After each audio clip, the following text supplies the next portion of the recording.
ሰላም ጤና ይስጥልኝ አድማጭ ተመልካቾቻችን የጽናት ሚዲያ ቤተሰቦች እንደምን ቆያችሁ እንደምን አረፈዳችሁ እኔ ሰላም ነኝ እንግዲህ ፕሮግራማችን ጀምረናል ዛሬ በዋናነት ማንሳት የፈለኩት በተለይ ከፋኖ አንድነት ጋር ነው ስለዚህ የጽናት ሚዲያ ቤተሰቦች እስከ ፕሮግራማችን ፍጻሜ አብራችሁ እየቆያችሁ ጽናትን ላይክ ሼር ሰብስክራይብ ማድረጋችሁን እንዳትረሱ እንግዲህ በጣም በጉጉት የሚጠበቀው የፋኖ ውህድ አንድ ድርጅት መፈጠር እና እሱን ይፋ ማድረግ በጣም ስንጨቀጨቅ በጣም ረጅም ጊዜ ውትወታችን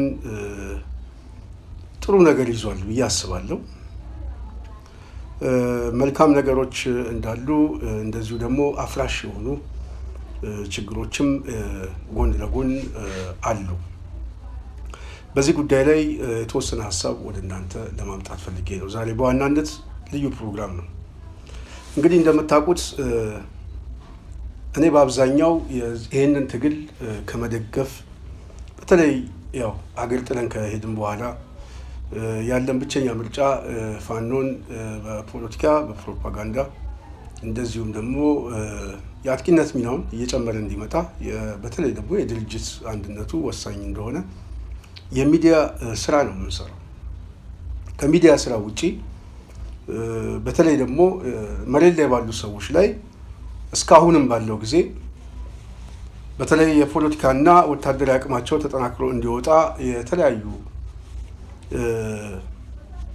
ቅስቀሳዎችንና የግል ምልከታ ሐሳቦቻችንን ከማስቀመጥ ውጪ እኔ አንድም ቀን በሰዎች ጉዳይ ላይ ግለሰባዊ ጉዳይ ኮት አድርጌ አጀንዳ ማድረግበትም ጊዜ የለኝም እንደዛም አላስብም አንድ እሱ ነው ሁለተኛ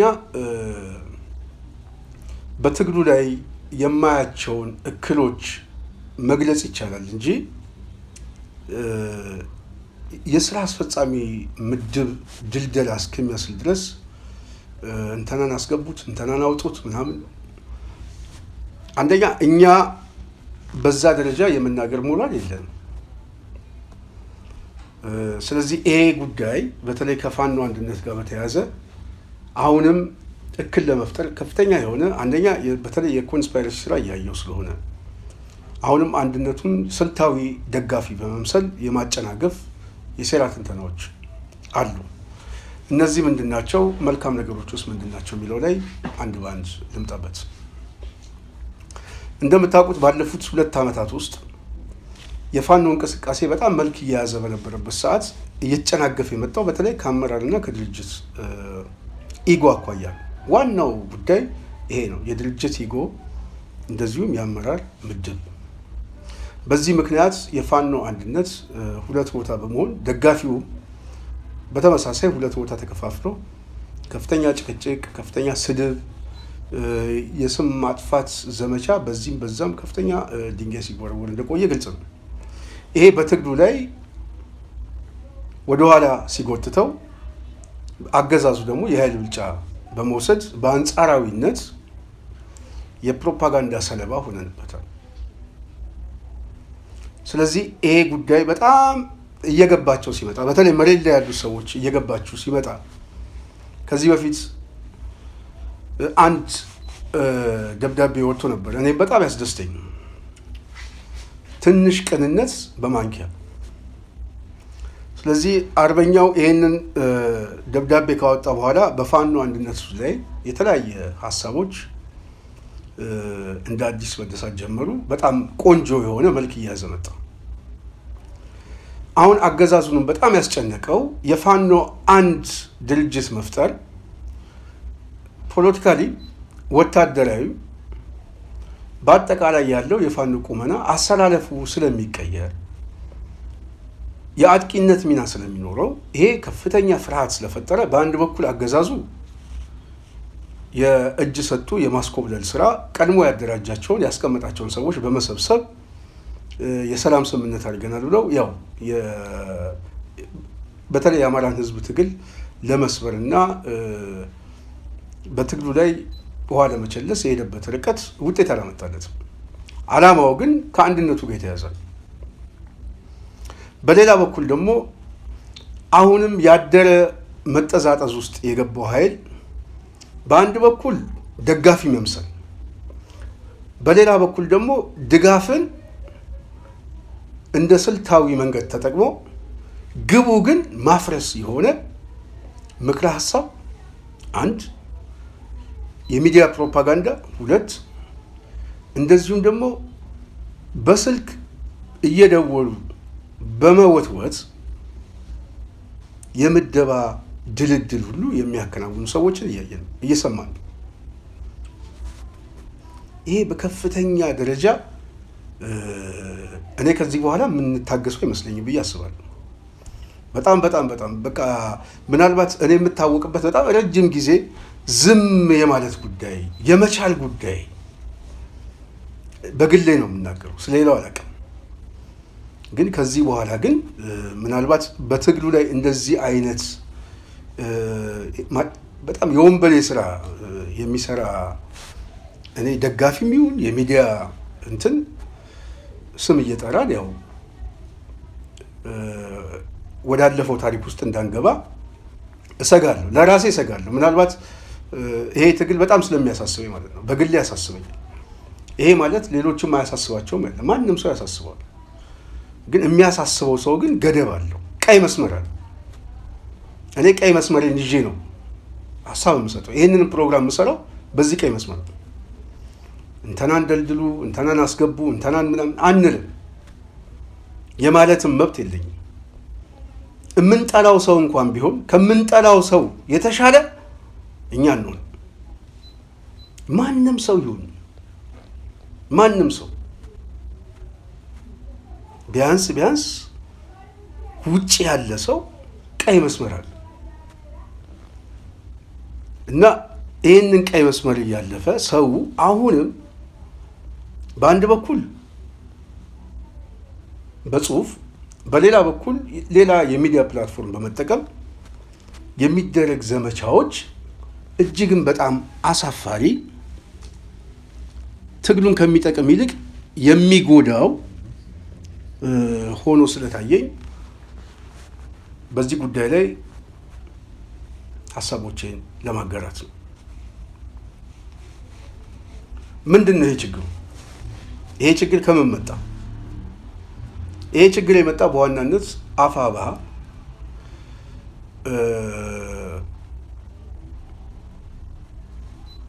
እና በተለይ አፋሕድ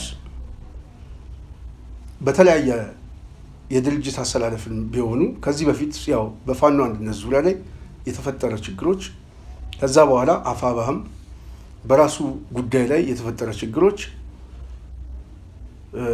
ከሂደቱም እየተማረ አሁን አፋሕድም አንድ ድርጅት ለመሆን የራሳቸው የሆነ ሰነድ አዘጋጅተው ቢያንስ የሰነድ መግባባት ጨርሰው የስራ ክፍል ለመደላደል በዛ ደረጃ ላይ ነገሮችን እያጠቃለሉ እንደሆነ እየተሰማ ነው። ቢያንስ የድርጅት መልክ እየተያዘ ነው። ይሄ የድርጅት መልክ ሲያዝ በዚህ የድርጅት ቅርጽ ላይ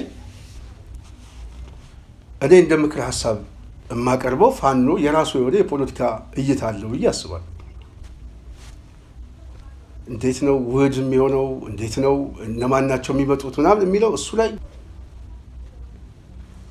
መሬት ላይ ያሉ ሰዎች ራሳቸውን ያውቃሉ። እኛ የምናየው ነገር መጥራት የሚገባው ነገር አለ።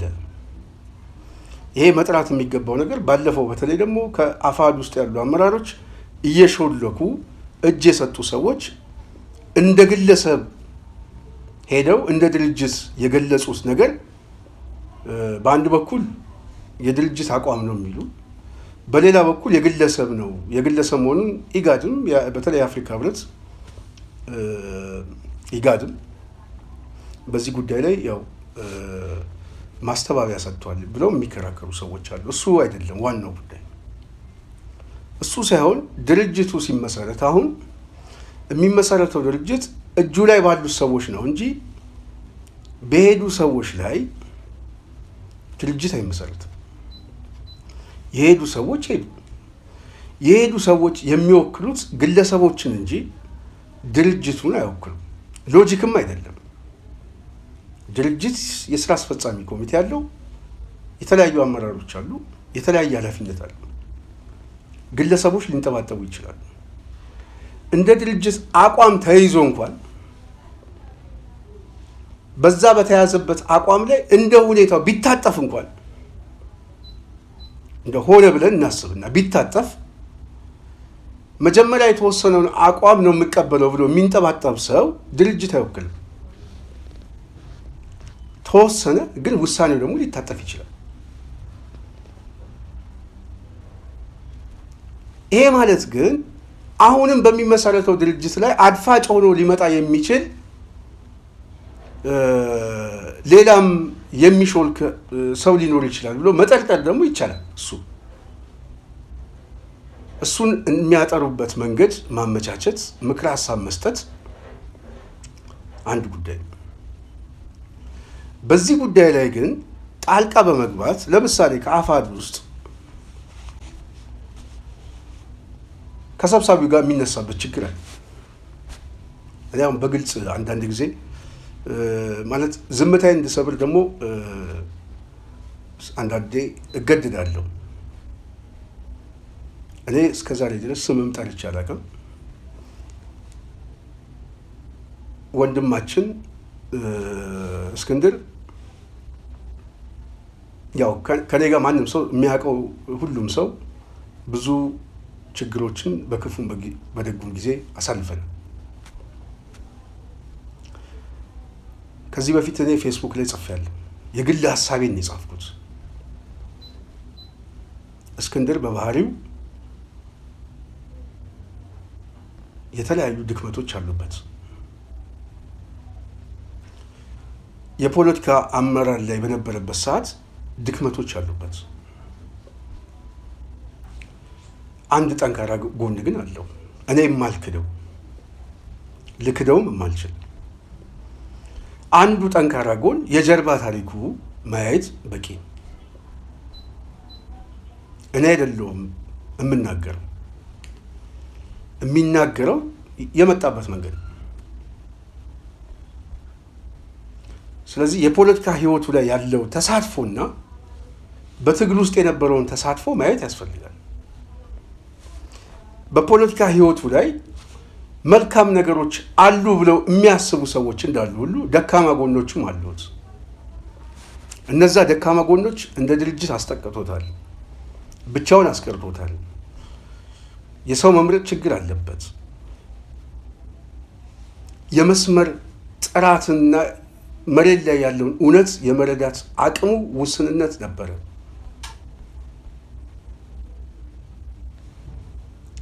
የሚቀርባቸው ሰዎች የሚታገሉትን ሳይሆን የበለጠ ጥለውት የሚሄዱ ሰዎችን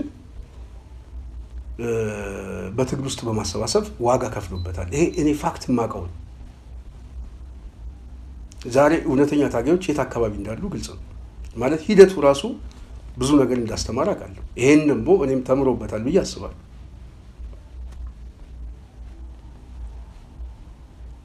ሰምቻለሁ። አንዳንድ ሰዎች በዙሪያው ላይ ማጣቱ ምን ያህል እንደጎዳው ሰምቻለሁ፣ አውቃለሁ። ይሄ ማለት ግን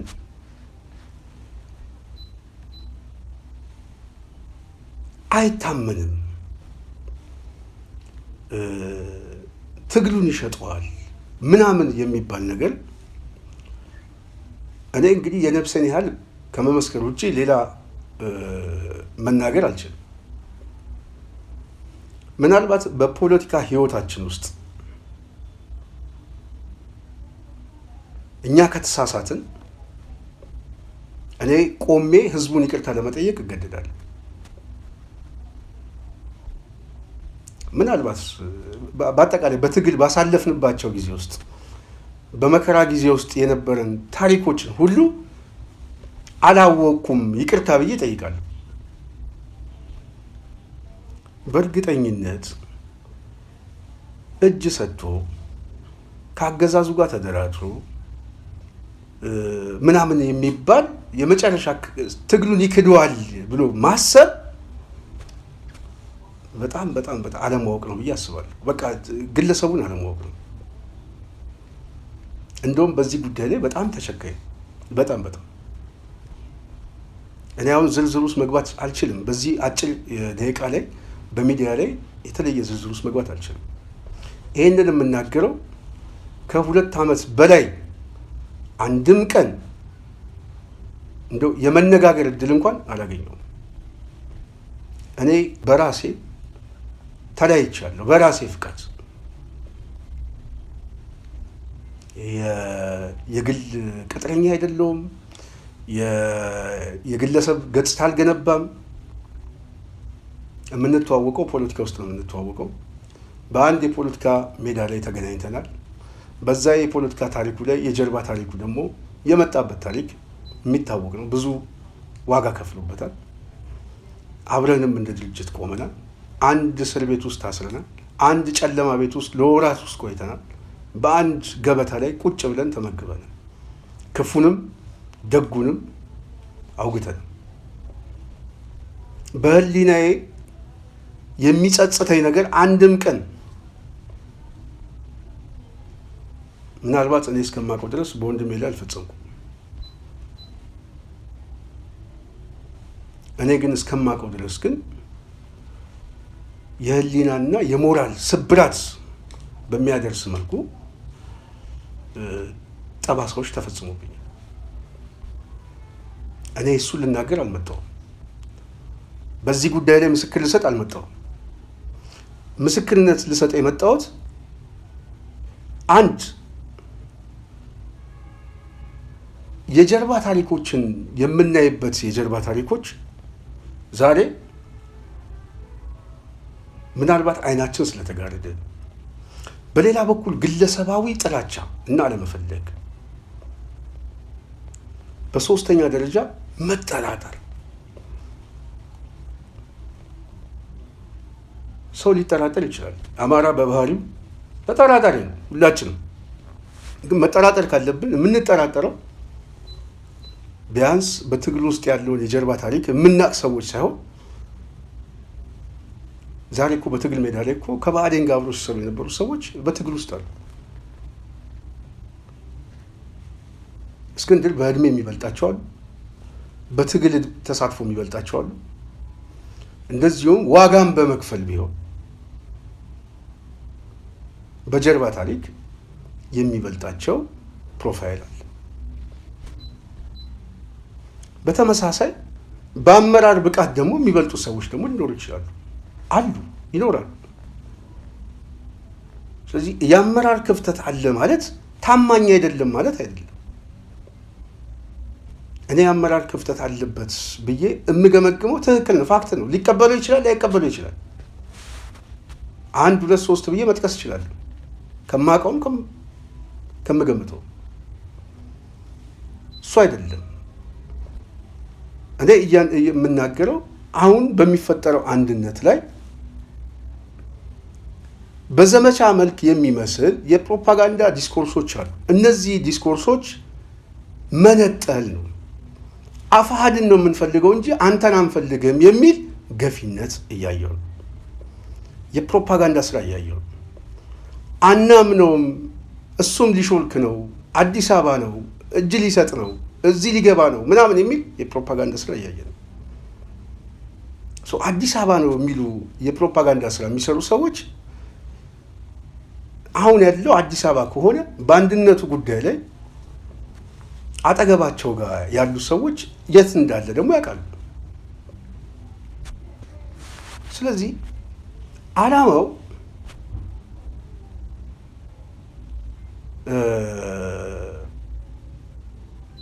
ስልታዊ የሆነ መግፋት ከሆነ ይሄ መግፋት ከምን የመጣ ነው? ከጥላቻ ነው? ከመርህ የመጣ ነው?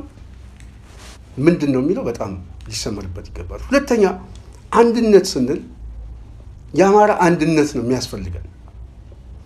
በአማራ አንድነት ውስጥ ደግሞ አውራጃዊ አንድነት አይደለም። ፋኖች በደንብ ልታስምሩበት የሚገባው በተለይ ፖለቲካዊ አደጋ ውስጥም እንዳትገቡ መጠንቀቂያ ያለባቸው ማለት አማራ ያለው ሸዋና ጎጃም፣ ጎንደርና ወሎ አይደለም። ተበትኖም ያለ አማራ አለ። አዲስ አበባ ላይ ያለ አማራ አለ። እሱ በክልሉ ሊጠራ አይችልም። ባለበትም ሊታሰብ ይችላል። የተበተነው አማራ ዛሬ እኮ ወለጋ ላይ እኮ አማሮች እኮ የህልውና ትግል ላይ ያሉት እነሱንም ታሳቢ ያደረገ አደረጃጀት ነው የሚያስፈልጋቸው። ስለዚህ ድልድል ስታደርጉ ፖለቲካዊ እንድምታውንም ወንዝ ተሻጋሪ ነው ማድረግ ያለባቸው። ቀጠናውን ማየት አለባቸው። የቀጠናውን ስፋት ማየት አለባቸው። ይህንን ታሳቢ ማድረጉ ፖለቲካሊ ጠቃሚ ነው ብዬ አስባለሁ። ይሄ መሬት ላይ ያሉ ሰዎች የራሳቸው ምርጫ ነው። ሁለተኛው አንድነት ስንል አማራን ነው አንድ ውህድ ድርጅት የምናደርገው እንጂ ግለሰቦችን አይደለም። ሚስተር ከሌ እሱ ሰብሳቢ ስለሆነ በቃ አሁን አንድ ሆነናል፣ እንተና ደግሞ ከዛ ገፍተነዋል የሚል የህፃን ልጅ ጨዋታ ትግል የሚያፈርስ በምክርና ውጪ ባለ የፌስቡክ ጽሁፍ እንደዚሁም የስልክ ጥሪ የሚጠመዘዝ ፋኖ ካለ የሚጎዳው ራሱ ነው። የሚሞተው የህዝቡን ትግል ነው። ስለዚህ ሲታሰብ አንድነቱን ነው የምናስቀድመው። በአንድነት ውስጥ በዋናነት ፖለቲካዊ አንድነት ነው። ይሄ ፖለቲካዊ አንድነት ደግሞ ድርጅታዊ ኃላፊነት ላይ ሲመጣ ቀጠናዎችን ታሳቢ ማድረግ አለባቸው። የጀርባ ታሪኮችን ታሳቢ ማድረግ አለባቸው። እንዲሁም ደግሞ ግለሰቦች ላይ የምንሰጣቸው ክሬዲት ዛሬ አብዛኞቻችን እኮ በአካል የማናቃቸው በስም ግን የምናቃቸውን ሰዎች በትግል ውስጥ ስላሉ እንደግፋቸዋለን። በአካል የምናቃቸውን ሰዎችም መወገዝ ካለባቸው ትክክል አይደለም ብለን እያወገዝን ነው። የሰሩትንም ስራ ደግሞ ማጣጣል ደግሞ አንችልም። እኔ አሁን ሞራሌ አይፈቅድልኝም። እኔም እኮ ነገ ጠዋት እኮ በዚህ ደረጃ ልታደርገኝ ነው ማለት ነው። 30 ዓመት በትግል ያሳለፈ ሰውና የዛሬ 5-6 ዓመት ውስጥ በትግል ውስጥ የመጣ ከዛ በፊት ግን ሌላ አደረጃጀት ውስጥ ሌላ የፖለቲካ ዓላማ ውስጥ ከነበረ ሰው ጋር እኩል አወዳድሮ ትለኝ ነው እና በጣም የሚከብድ ነው። በጣም የሰውን ስሜትና የትግሉን ሞራል የሚገል የፕሮፓጋንዳም ስራ እያየን ነው። በሌላ በኩል ደግሞ መካሪ መስሎ ደግሞ ስልታዊ የሆነ የማፍረስ ስራ ምድብ የሚደረድሩ እኔ አሁን በስም ሁሉ መጥራት ጀምራለሁ። ኦልሞስት እኔ አሁን በዚህ ትግል ላይ መልክ እንያዝ እንደው ብለን እንጂ እውነት ለመናገር ሚዲያውን የምንጠቀምበት ለክፋት ከሆነ እኛ የፕሮፓጋንዳ ስራ መስራት አያቅተንም።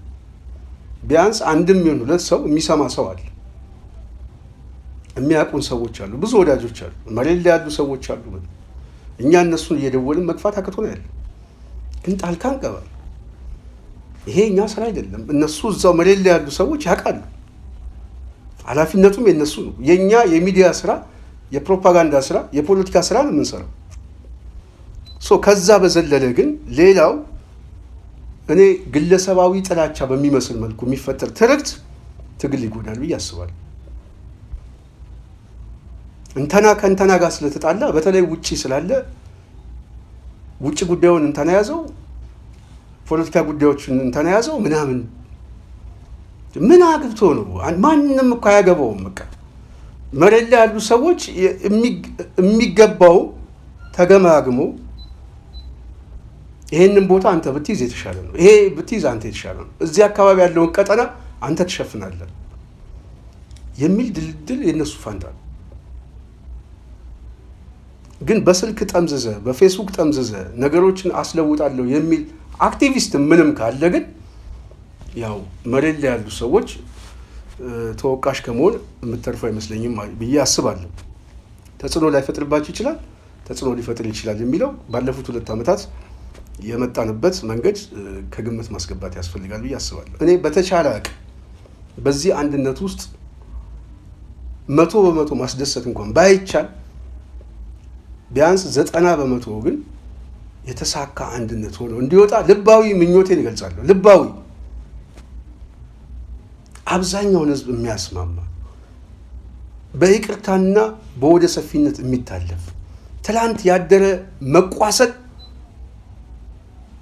ቢያንስ በዚህ ትግል ውስጥ በእውነተኛ ቃለ መሐላና ከልብ በሚሰጥ ቃል ኪዳን ነገሮችን ማሰር ማስታረቅ የግድ ያስፈልጋል።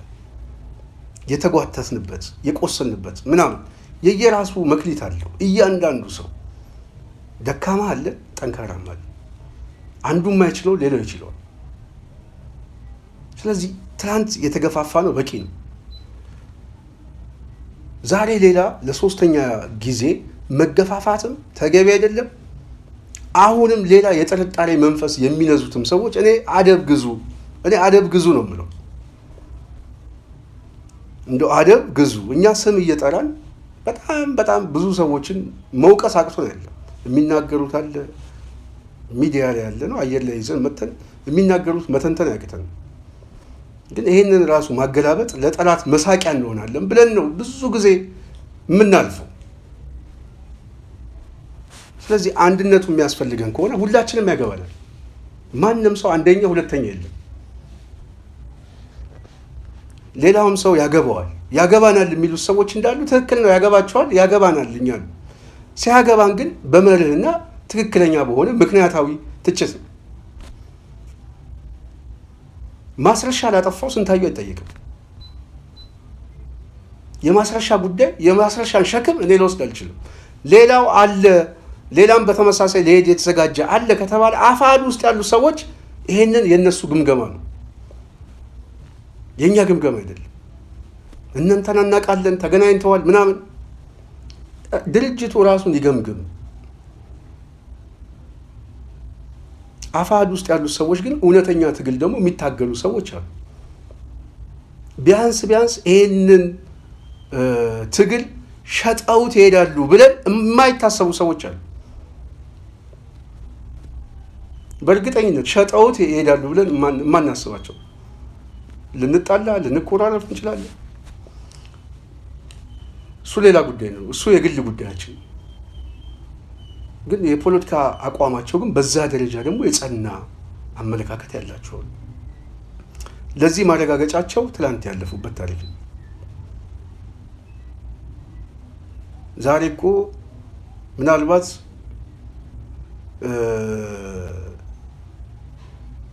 በአዴን ውስጥ ያሉ ሰዎች እኮ ሊቀርቡት የሚችሉ ሰዎችና ከነሱ ጋር ሊደዋወል የሚችል ሰው እኮ አለ፣ በትግል ውስጥ እኮ አለ። ይሄ ማለት ግን አናምናቸውም ብዬ አልናገርም። እድል መስጠት አለብን። ዛሬ በሚያደርጉት ተሳትፎ ነው ሚዛን ሊደፋ የሚችለው እንጂ በትላንት ታሪኩ አይደለም። ግን ውጭና ውስጥ ካለም ሰው ሊደዋወል የሚችል ሰው ሊቀርቡት የሚችሉ ሰዎችን የትግል መሪ እንደምናደርግ ሁሉ ከነዚህ ሰዎች ጋር አንቲ የሆነ ሰው ደግሞ ይሸጠዋል ብሎ መገምገም በጣም ይሄ የፖለቲካ አዋቂነትም አይደለም፣ ፍጹም ሲበዛ ጥላቻ ሊሆን ይችላል ብዬ አስባለሁ። እና በጣም ይሄ ትክክልም አይደለም። ስለዚህ ከተማው ላይም ቢያንስ አዲስ አበባ ላይ እኮ ያለ እንቅስቃሴ በጣም ሰፊ እንቅስቃሴ አለ። ስለዚህ አዲስ አበባ ላይ ያለውን የፖለቲካ ማዕቀፍም ማየት ያስፈልጋል።